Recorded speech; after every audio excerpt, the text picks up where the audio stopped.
A campaign group has described the salaries of chief executives at Essex, Suffolk and Norfolk county councils as scandalous and unjustified.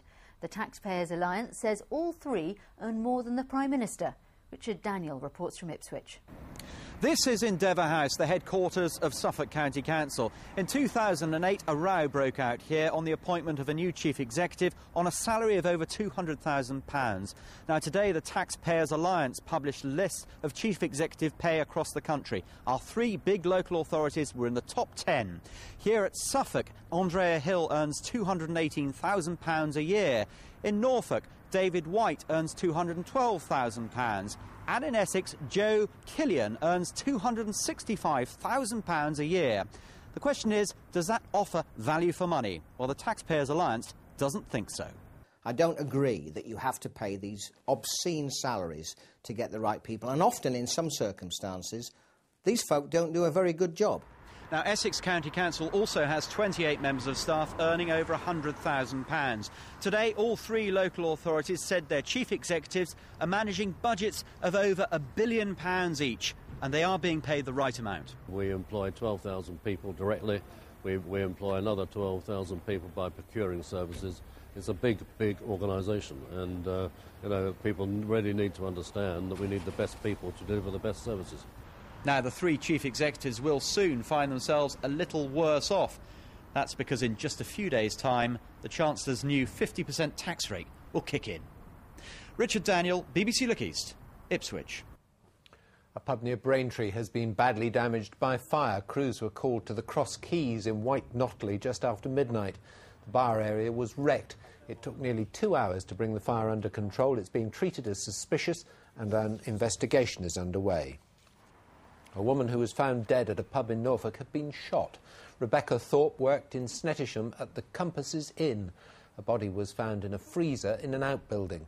The police have now confirmed she died from a gunshot wound to the head. The pub landlord, Michael Tucker, has been charged with murder.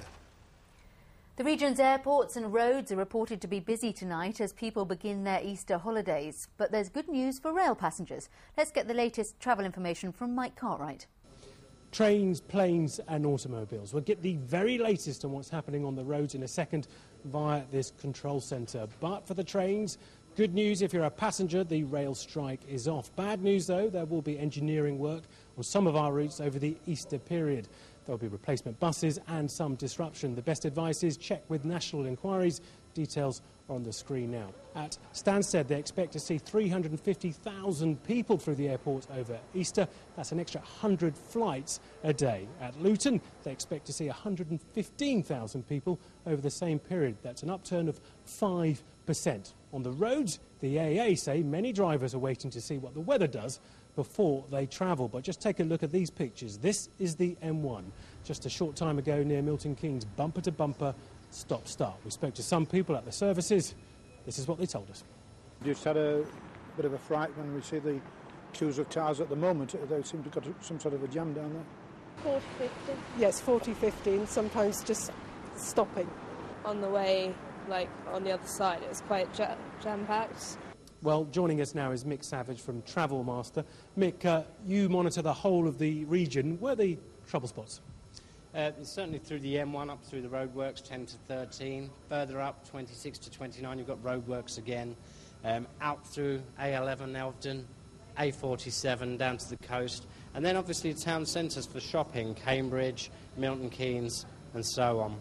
So what's the advice over the 4 days? Plan your journey, check travel services, make sure you have a look, see what's going on the roads and make sure you make the best decision before you travel. OK, Mick Savage, thank you very much. Well, that's the advice. Leave plenty of time for your journey. There was a protest today against the closure of 2 day centres in Norwich. Norfolk County Council has proposed shutting the Silver Rooms and the Essex Rooms. They're both daycare centres for the elderly. A petition to save them has been organised by the city's Green Party. A plan to close fire control rooms in the region and replace them with one high-tech centre has been criticised in an official report. MPs said the building of a new centre near Cambridge was mismanaged. This is what a cross-party group of MPs had to say about the fire control project. Almost 200 pages saying the project is inadequately planned, poorly executed and badly managed. But because so much public money has already been spent, it's going ahead anyway. What it will deliver is interlinked regional fire control for the whole of the country, providing interoperability to ensure that there's the same technology, the same systems, the same firefighter safety systems on every cab of every fire engine in the country. The plan is to centralise the 6 regional fire service control centres into one hub, based here in Waterbeach in Cambridgeshire. Many say there are positives to the project, a service that's more resilient, more technologically advanced. But Cambridgeshire Fire and Rescue Service won't join up until it's satisfied the new service will be better. The testing and all that needs to take place before we would accept the control has got to be undertaken. We will only accept the new control if it proves to give us the benefits that it's saying it will give us. The Fire Brigades Union is opposed to the plan, saying the current system works well. And with the Olympics on the horizon, there's no room for error. There is the potential for the Olympics and the Paralympics to be a terrorist target. If that happens, there needs to be a system in place that is tried and tested to enable the fire service as an emergency frontline service to respond and respond correctly. There's still a long way to go with the fire control project. It has a lot to prove if it's to silence the critics. Anna Todd, BBC Look East, Cambridgeshire.